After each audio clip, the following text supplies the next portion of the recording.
As Dan said, we are recording this so that in the future, if someone that you know has missed this and you think they might find some part of it at least a little bit interesting, please, we'll pass along the link to the recording and you can catch up with it later. Excuse me. So with that, Dan, thank you for the introduction. Dana, thank you for your help. We're glad to have all you folks on here. It's as I saw you all introducing yourselves, I felt a bit intimidated because there are some folks here that are in the field a whole lot more than I am and could probably do a lot of justice to a presentation like this. And I hope maybe I could get some of your feedback. Well, as Dan said, we might have time at the end to ask some questions, and we'd welcome some firsthand, knowledge and information that you might have about what's going on in the Appalachian Basin. As we start that discussion, though, just as a comment about just the big picture of energy, that we know that there's a very strong link between the gross national product of a country and its energy consumption. And just as a general rule, as our economy increases and as other countries' economies increases, so does their energy usage. It's a long way in this 549 quadrillion British thermal units to say we just need a lot more energy over the next years as more countries develop, their economies grow, and they increase the use of their energy. And so as these standards of living increases across the globe, we'll see this increase in energy. And we will talk about, in the future, all of those potential energy sources. So while we're focused today on natural gas, particularly in the Appalachian Basin, we know that all of the energy sources that we're using presently and experimenting with and making more efficient will be used. Technology has a lot to do with that. We have to think about transportation, and we do today, in how we move energy from some place that has a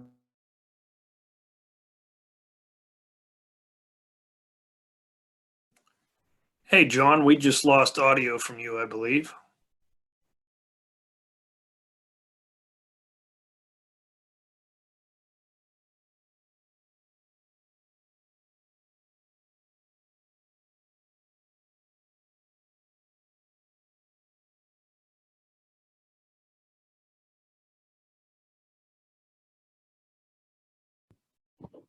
John, can you turn off your video?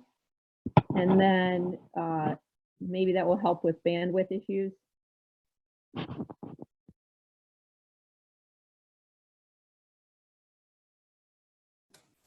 Apologies, folks, for the technical glitch here. We're going to try our best to get John back on board. I'm going to see what we can pull up. Just give us 2 minutes and we will be ready for you, okay?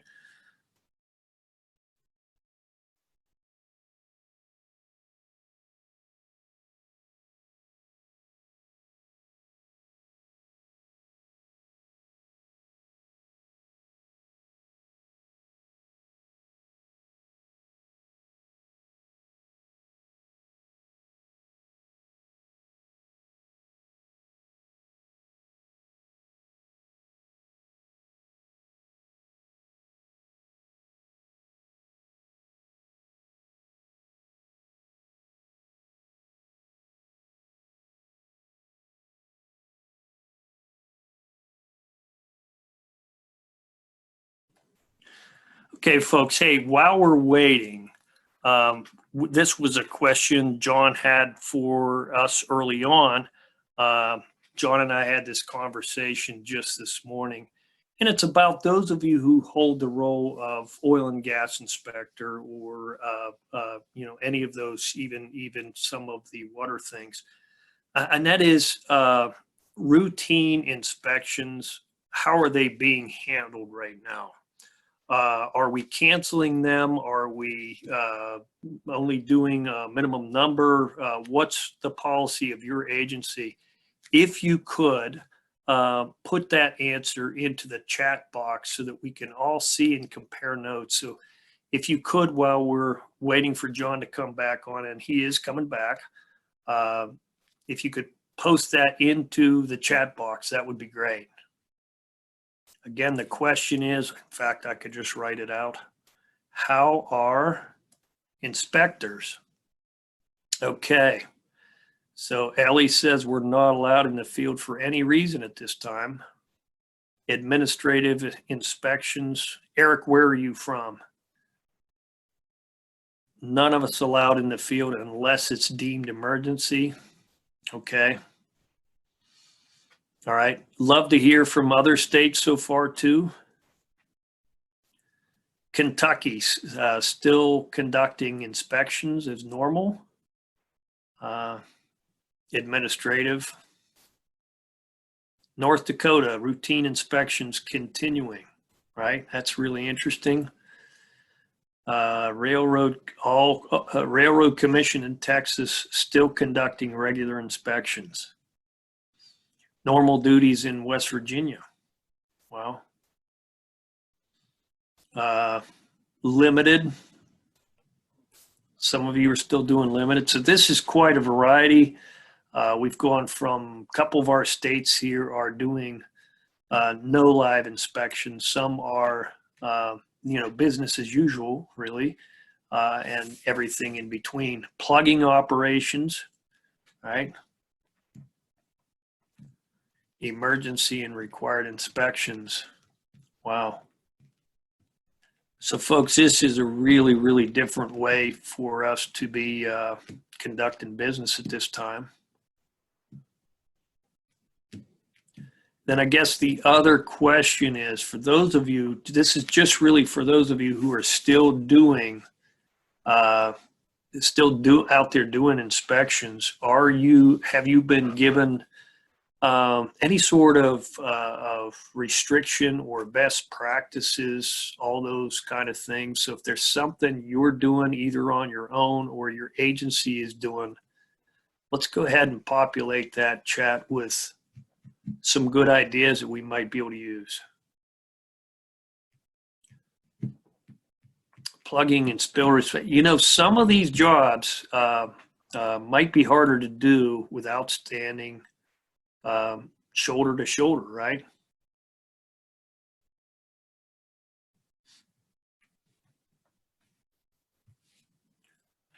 Dan, if you could pass on to John, I know you're communicating him. Worst case scenario, if he could send me his slides, I could probably muddle through there. Again, sorry for the technical difficulties, trying folks. to get on via phone.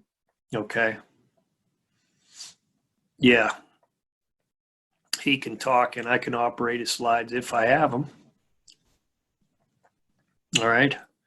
Our first that we're trying this meeting since we tried this new format, and we've got technical issues. Again, apologize. Again, if you can let us know what's going on in your neck of the woods, both with how you're conducting business and any observation and how we're managing the process of keeping yourself and others safe, right? Railroad Commission is doing business, but you guys are not opening your office to the public. That seems smart. So, and John, I don't believe I have your slides at this time, but if you can send them to me, that'd be great. And they're probably big slides, but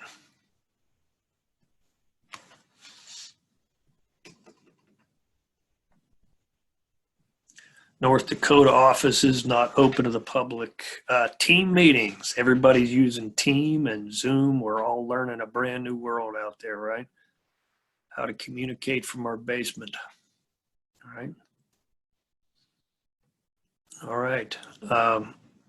Do we have folks from our western states online? Is it any different out there? John's looking for a password, Dana. Working on it. Yeah, this whole notion of PPE, Brian notes he has it from his volunteer work with the fire department. How about the rest of you? I'm sure you have PPE for walking onto a well site, but are we including face shields and masks and all those type of things? I'd be curious to know.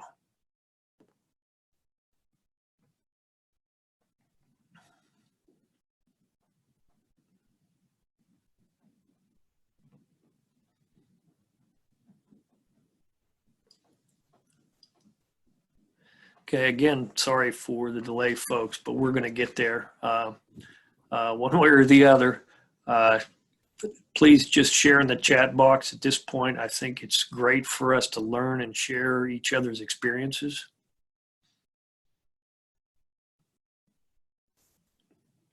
Just standard PPE. And I guess in your world, you probably aren't. A lot of folks don't have a whole lot of human contact. But are we going home and makeshifting our own face mask, going through our own pile of stuff, anything like that? All right, Colorado, offices are closed to the public, field inspections with social distancing, but limited. Permitting is business as usual. Interesting. Offices closed in Michigan, working from home. Fresh pair of disposable gloves at each new location. That seems like a great idea. You know, a month ago, we probably would have all said overkill. Today, that seems like a great idea. Dan, did you get his slides? I don't believe I did.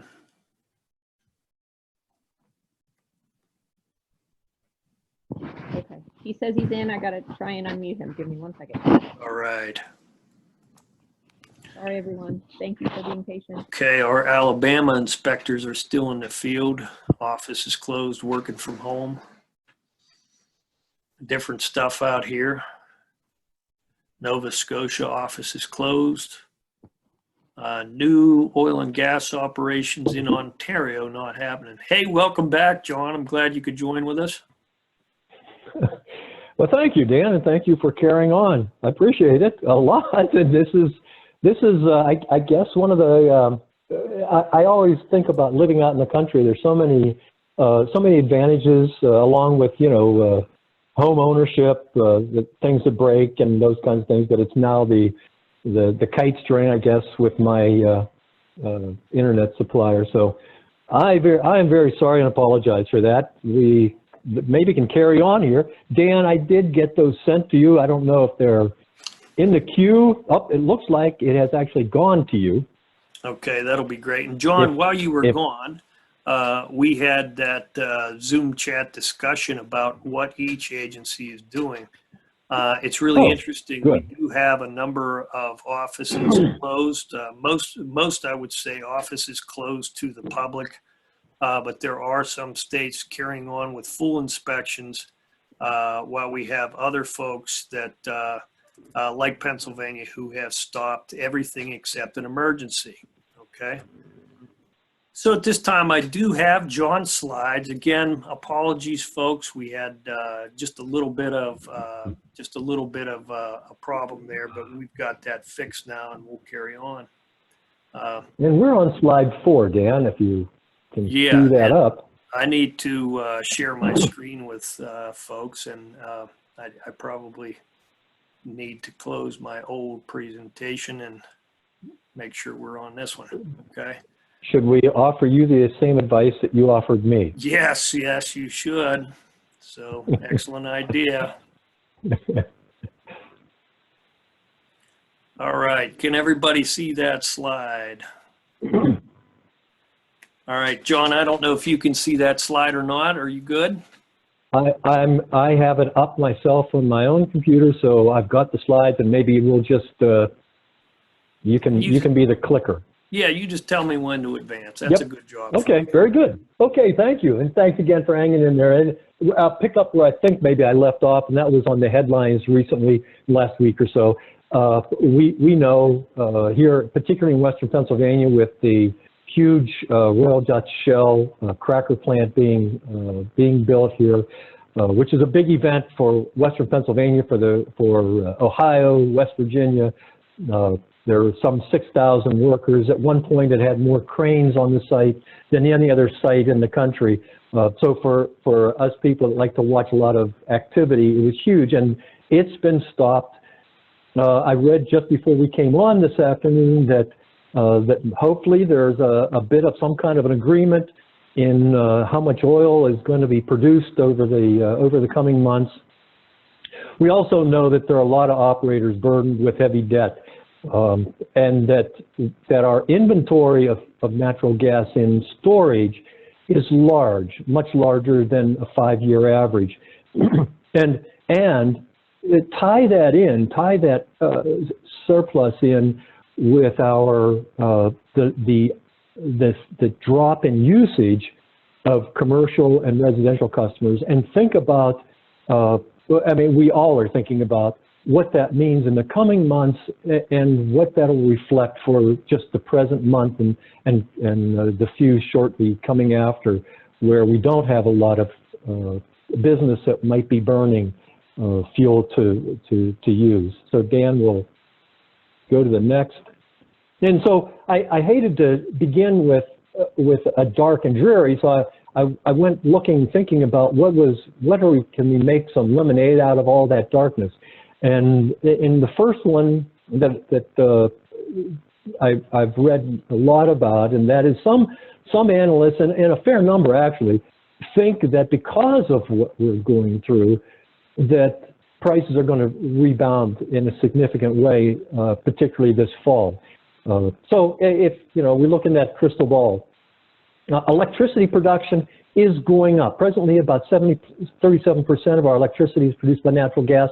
The analytical firm Enverus predicts this higher price for the coming winter, and we also have to think about Appalachia as being very strategically located to huge markets, Washington and Boston and New York, Philadelphia. So we're strategically located. Now, that's also a challenge sometimes, and we'll talk about this a little bit later, in getting the gas to those markets. And you have to ask, and Dan suggested this morning, if you were in the energy business, where would you rather be? Which of those businesses do you think is the safest one to be in today? So we'll move on, Dan. Looking at historically, the Marcellus and Utica play in the Appalachian Basin has been a very prolific play. When you look at how much production was, the 3 BCF per day in 2010, and at the end of this past year, we were at 32. It's a huge, and it speaks so much to the technology and the efforts of a lot of people that made that happen. We were a net importer of natural gas into the region. We now, because of reversing flow of pipelines, new pipelines, mainly into the Midwest and Mid-Atlantic, we're now a net, the Appalachian Basin is now a net exporter of natural gas.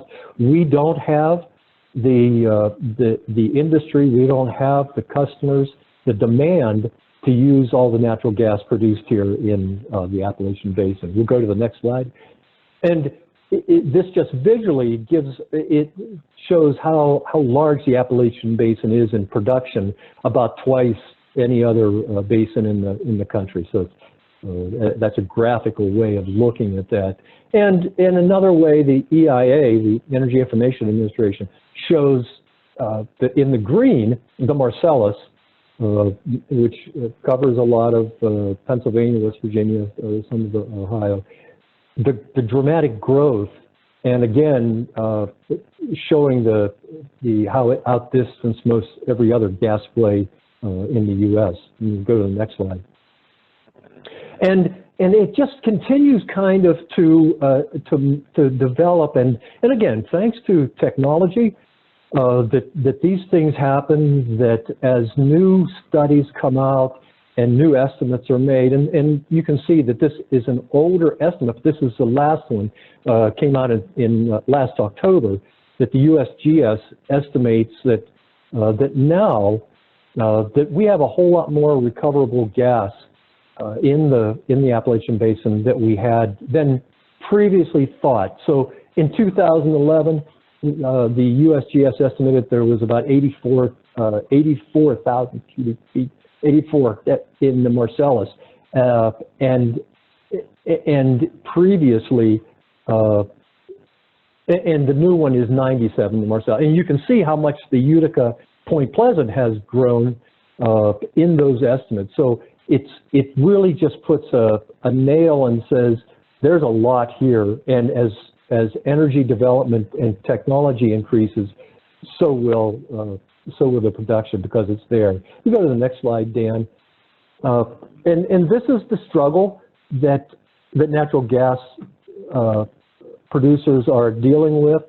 When we look at this is off yesterday's prices, and if you take a quick look at selling gas at 6.5 cents,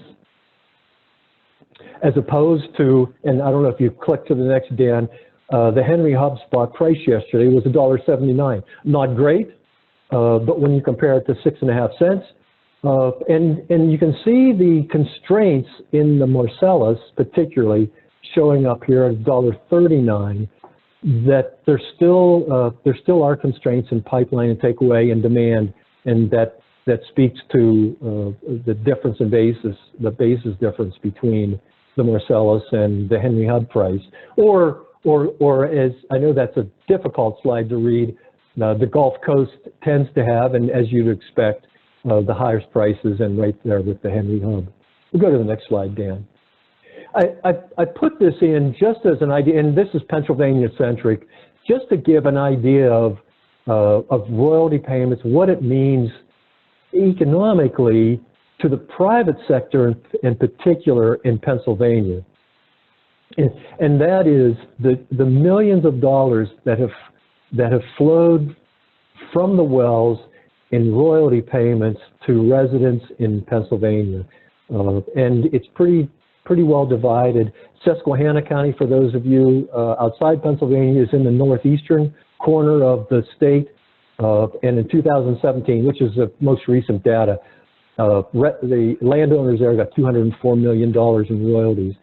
Greene County and Butler County are in western Pennsylvania, southwestern Greene County. Likewise, a lot of money, which has brought to some of these rural communities either a life raft to some of the farms, and allowed some farms in particularly to go to the next generation, because there were now the dollars to make that happen. The next slide, Dan, is just the Marcellus Utica producing wells from 2003 to 17. Again, I put this slide in only to show kind of the footprint, to get the bigger picture through West Virginia, Ohio, and through Pennsylvania, catty corner from the southwest to the northeast. And we'll go to the next slide with that. And quickly, just looking at the geology. So we talk about the Marcellus. That was the first that Range Resources drilled the first horizontal well in Pennsylvania back in 2004-05. But the Utica, which is deeper, and the Burkett are getting some action. In particular, the Burkett's getting some action in the Upper Devonian. So this is a stacked play, and we have pads across the state that are accessing at least three different shale formations from the same pad. We'll go to the next, and we're going to go through a series of a few slides here that speak to the depth and location of these two shales, in particular Marcellus and Utica. And you can kind of quickly see in the dark, it gets deeper, greater than 9,000 feet, right against the Appalachian Mountains. And as you move a little bit to the west and northwest, it gets a bit shallower. Now I'm going to go to the next slide, Dan, the Utica shale depth, which is underneath the Marcellus. And you can see, if you can see, there's some depth there in the center west of southwestern Pennsylvania, where it's greater than 14,000 feet in depth. And we'll go to the next. And these are thanks to Range Resources, some of their information they put out earlier, showing again kind of the wet gas, dry gas line, and also the gas in place. And this is really focused on their acreage. So we have to remember this is their information focused on what they knew at the time from the acreage that they had been developing. But again, I think the generalization I'd like to make is that we have a lot of gas in southwestern Pennsylvania and northeastern Pennsylvania. It's a little slim in between, and that if you go to the west in the Marcellus, you get into wet gas, and that brings a whole nother discussion in with the infrastructure necessary to work with wet gas. We go to the next slide. This is the gas in place for Point Pleasant. And you can see here, if you're not familiar with that area, if you're not from West Virginia, Pennsylvania, Ohio, why particularly West Virginia and Ohio get so much action in the Utica, because there's a lot of gas in place in that area. So let's continue, Dan, to the Upper Devonian. The hot spots, again, Range Resources information from the data they had on their acreage. If we overlaid the three, you would see them stacked pretty equally on top of each other, which gives a lot of opportunity to the energy companies to develop those three simultaneously. And we'll go to the next. And so this slide, we'll just let it cycle through a couple times to show the development of unconventional wells drilled in the Appalachian Basin over the last, 14 years or so. As this slide indicates, there were about 1,063 wells drilled in the Appalachian Basin in 2018. In 2019, I think the number is 621. So we've had a drop off. The high you can see there in that wild period of 2010, 2011 with about 4,200 wells.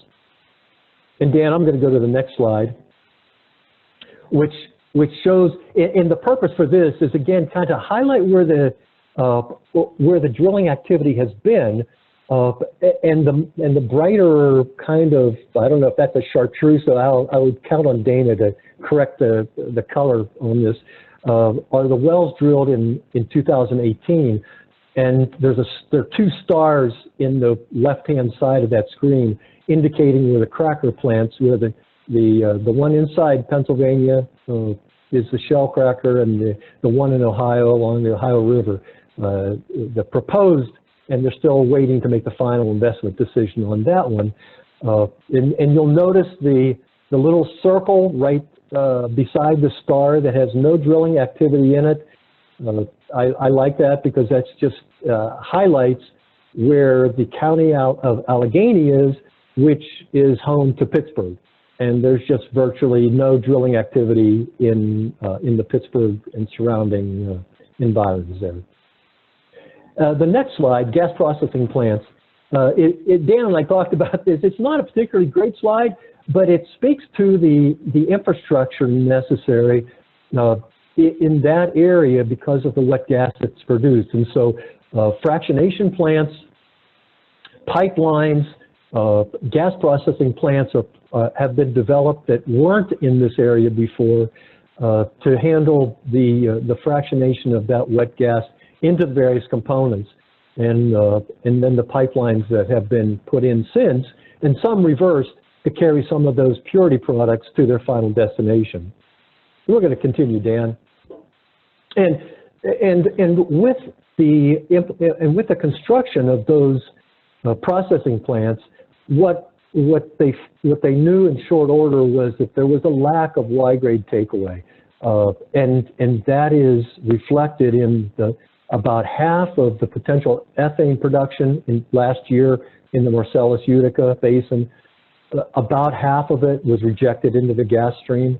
Ethane that was sold, the other 50% went to Sarnia, New Marcus Hook, Windsor, Mont Belvieu. So there's some value that is probably being lost because of the lack of pipeline takeaway capacity for those products. We'll continue, Dan.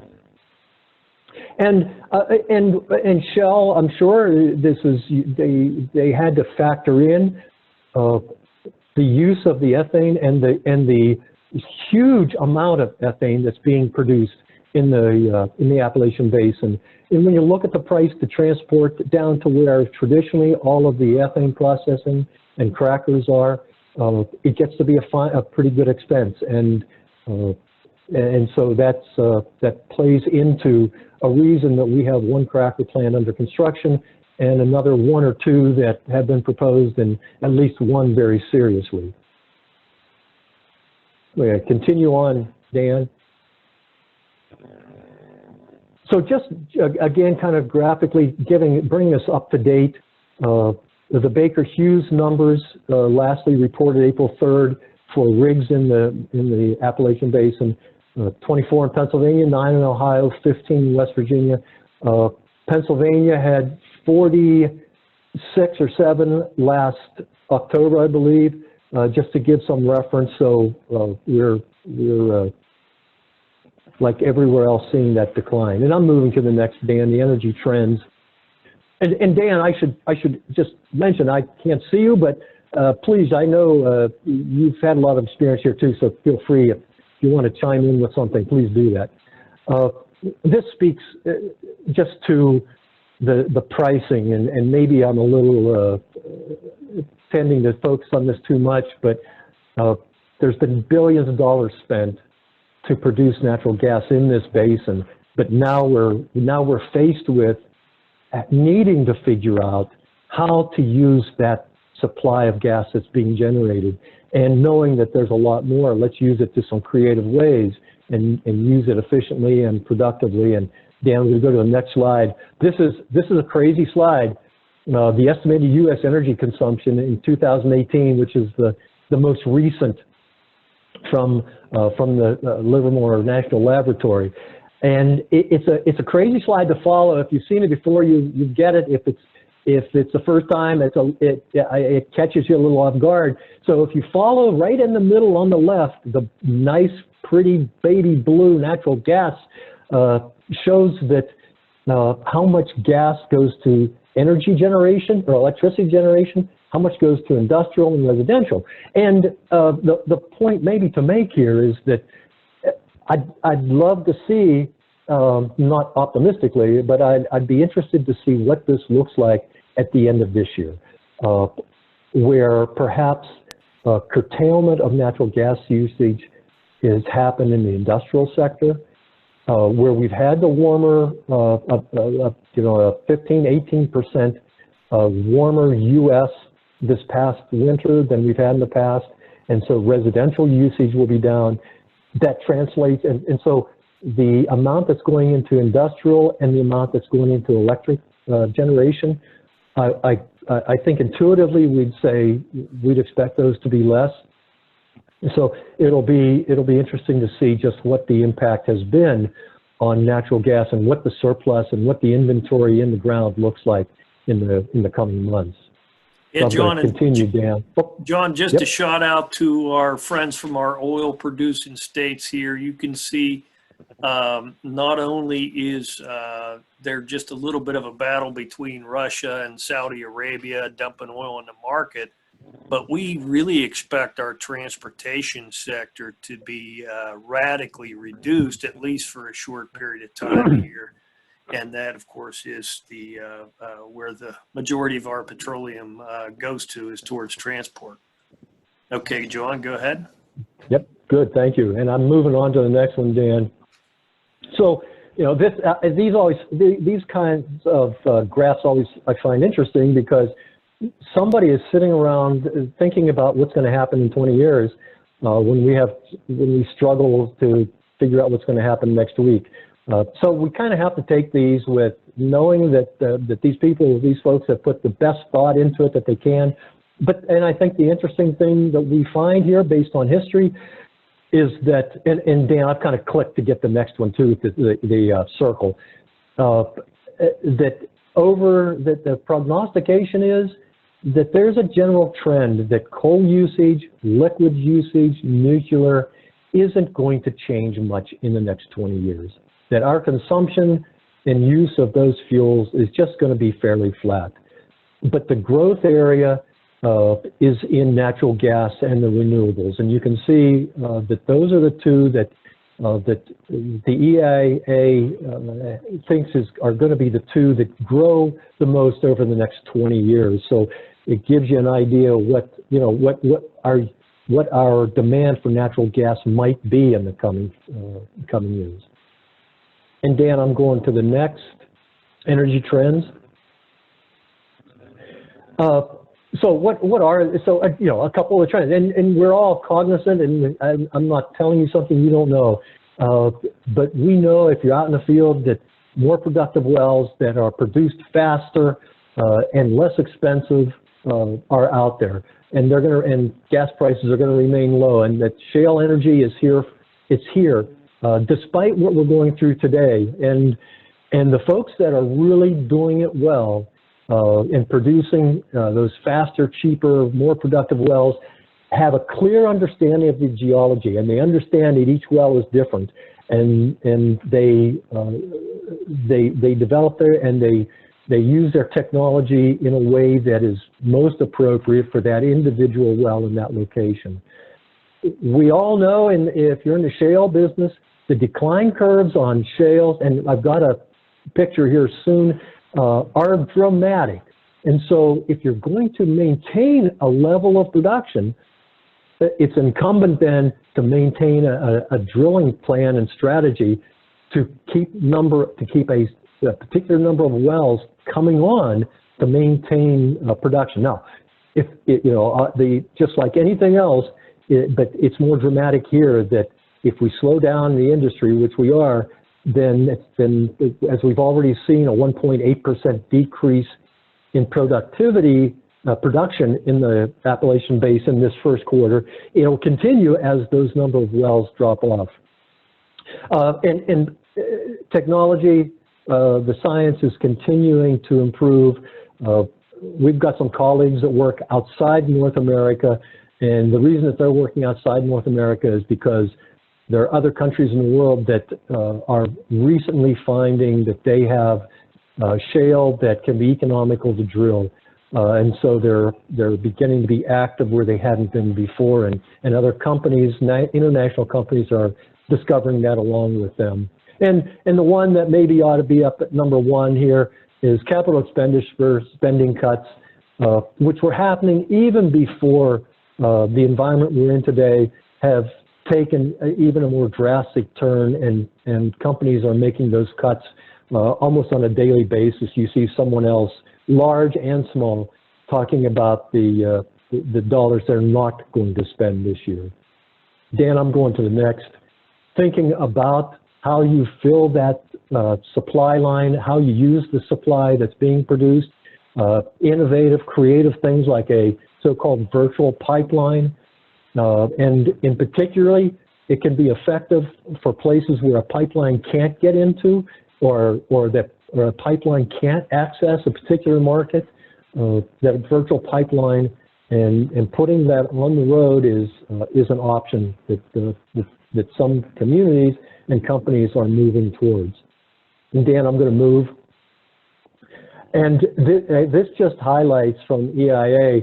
At least in their thought, when we look at the next couple of years, which is, and I said early on in this discussion, there were a couple analysts, or more than a couple, a handful of analysts that think that perhaps we'll see a doubling almost of natural gas prices late this year.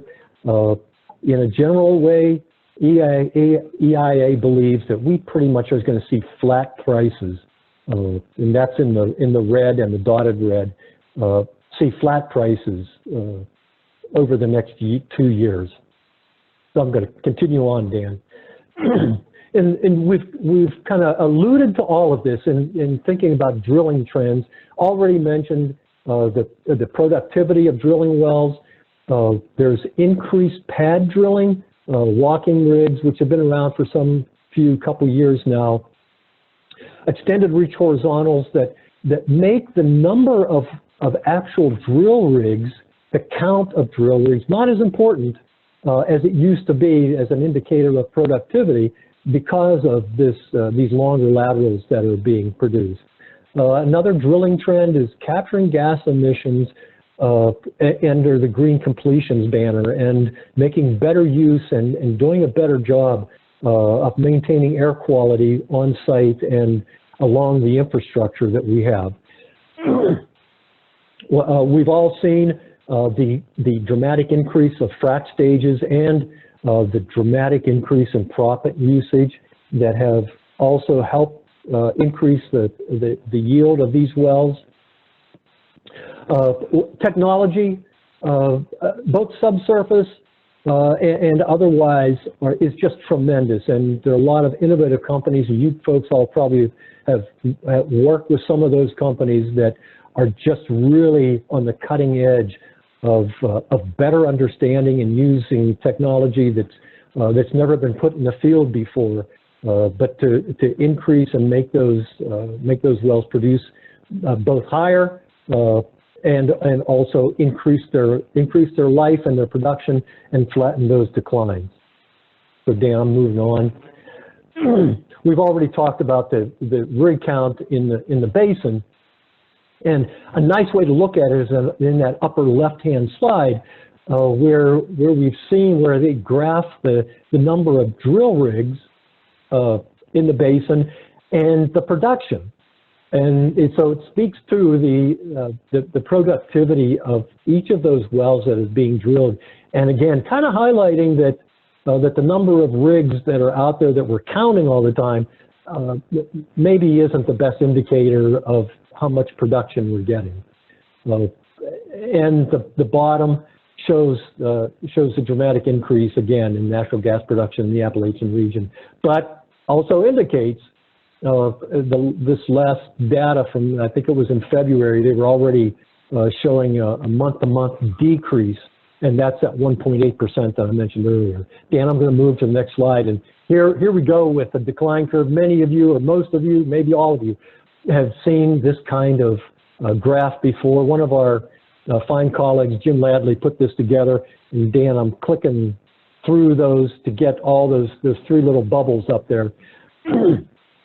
But this is a cumulative look at a bunch of shale wells in Lycoming County, which is in northeastern Pennsylvania, and showing the average of 8.4 being produced, and within, what, about 400 days that were down dramatically to that 1.7 million cubic feet of gas being produced. And so it just, again, it shows graphically the actual data from a whole bunch of wells and just how dramatically, again, that production tails off after they're initially drilled and produced. And technology is helping with that. So this slide is about 4 years old. I'm sure if we were to put that together today, it would look a little bit better. Let's move on, Dan. As we look at the historic trends and the new trends, we look at the left-hand part of this slide, the amount of shale gas that's been produced in the U.S. and compare it to other sources of gas. The shale gas is obviously the increasing one, and the little pretty picture on the right, again, just emphasizes and highlights how large the Marcellus production is in the U.S. And I'm going on, Dan. You know what? I'm going in the interest time. I'm going to skip to the next one. How much pipeline capacity or construction, Dan? And this is just a summation of the publicly available information about pipeline construction and how industry is working to satisfy the infrastructure needs to move gas out of the Marcellus, out of the Utica, Appalachian Basin to other areas. It is a huge investment. You know, you can see a $14.6 billion based on that almost 3,000 miles of pipeline. That's a huge injection of dollars and effort, manpower into moving gas out of an area, moving along. Now, and you folks all are involved in this as we look at the number of disturbed acres and the consequences environmentally for those acres that get disturbed, and your job just becomes, if it wasn't important enough, and it is, but when you think about it, you certainly have a job in the future too, based on the prognosis for the number of pipeline, the amount of pipeline to be built, 20 to 30,000 miles over the next 10 years, just in Pennsylvania alone. Dan, I'm going to continue on. And the lack of pipeline is emphasized in this example. And I think, Dan, you put this together, I believe, if I recall. So this was well publicized, and you maybe have heard it a dozen times, showing what the price of gas on January 4th, 2018 was, the spot market. And there's a whole lot of gas just outside this New York market, but they couldn't get it there. And so the price of gas went through the roof to a record gas price. And again, speaks to infrastructure, whether it's purposeful or not purposeful. Dan, I'm just clicking to the next slide. I left this slide in to show the takeaway out of the Appalachian Basin. So quickly, just to highlight, we did have a bunch. That was one of the advantages that Pennsylvania had, in particular, in West Virginia and Ohio, that we had a lot of pipeline capacity coming from the Gulf Coast into that southwestern Pennsylvania, northern West Virginia, southeastern Ohio area. And so a bunch of pipelines had reverse flow to move gas out of the Appalachian area. But then these new pipelines are being built to move gas also, some south, some to the coast, some of it going up to Sarnia or into Ontario. And Dan, I'm going again. So just quickly, kind of to review, now I did get it, number one, that capital expenditures for drilling activity have been cut dramatically. Takeaway capacity is still a limiting factor. One of the, hopefully a bright spot with the construction of the Shell cracker plant and a potential second one is that we're going to add value, and that there'll be more economic development opportunities in the surrounding tri-state area, in the basin, because of a $6 billion plant to process ethane is being built there. We know, we've already mentioned the longer laterals, number of frac stage, proppant, usage, and technology just plays such a huge factor in all this. And what's left off here are all the smart and hardworking people that make this possible, and the people that are out in the field every day, making sure that it's done in the right way, that it keeps us all safe in the process. And Dan, I'm going to the last. So is this, you've already kind of discussed this, is that correct? Yeah. Okay. I don't know if you're still there. Hey, John, yeah, if you can stop, oh, I guess I need to stop sharing. It's my computer, sorry about that. Hey, I think I'll let you wrap up. Yeah, I think we do have. Because we're at our end of the time here. Yeah, we are at the end of time here. I don't know if we have any questions or any thoughts here. I sure appreciate it. Yeah, so Dana has some poll questions. If you wouldn't mind just taking a moment. Again, thank you for your patience. Dana's going to throw those up at this point. If you just take a second to fill those out. Let me remind you again, next week, we're going to try to do this again. Hopefully, we're going to get a little smoother, get a little better. Sorry about our technical difficulties. We'll try harder.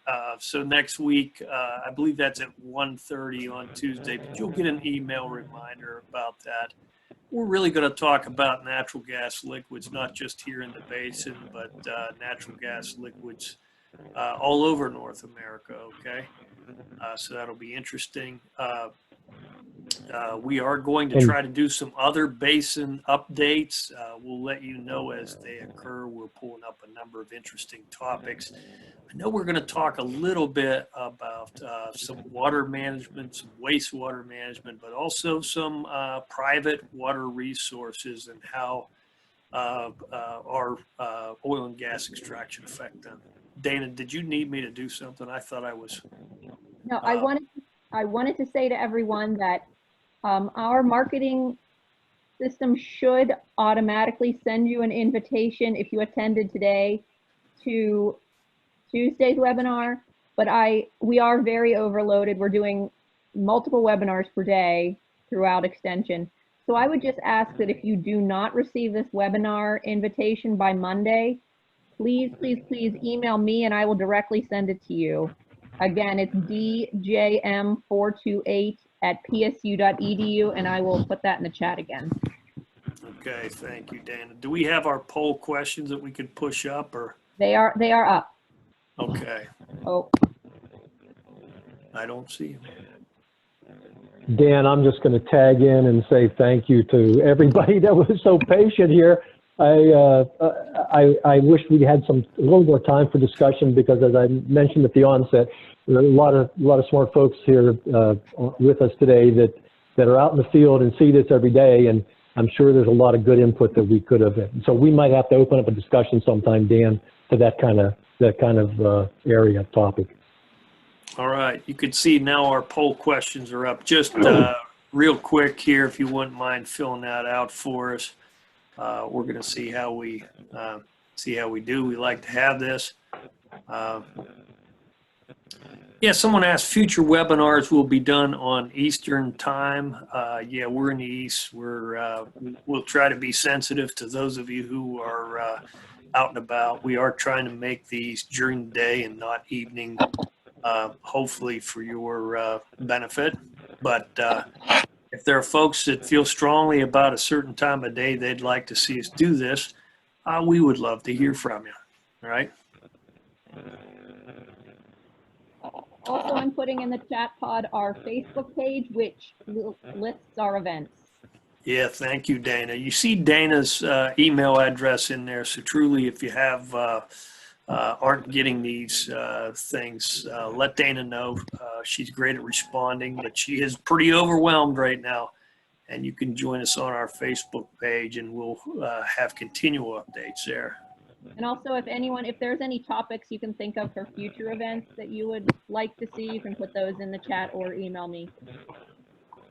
Great point. Great point. I see a couple folks have already responded to that request, Dana, so that's a great start, but we sure would like to hear from some more people, right? We have 74% who have voted, so we'll give you a few more seconds for those who haven't.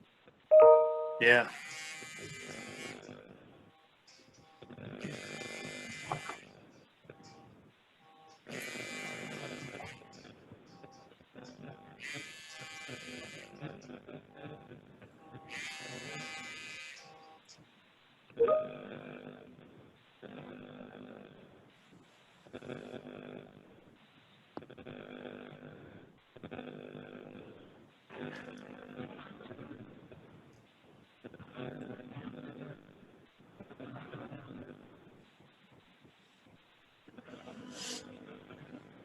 All right, we are at 100% voted. Thank you. All right. Hey, thank you guys. On behalf of Jon Laughner, Dana Olendike, and myself, we really want to thank you again for joining us. Thank you so much for your patience. We will try to do better next time, and I hope you'll join us in doing that, okay? Take care. Thank you.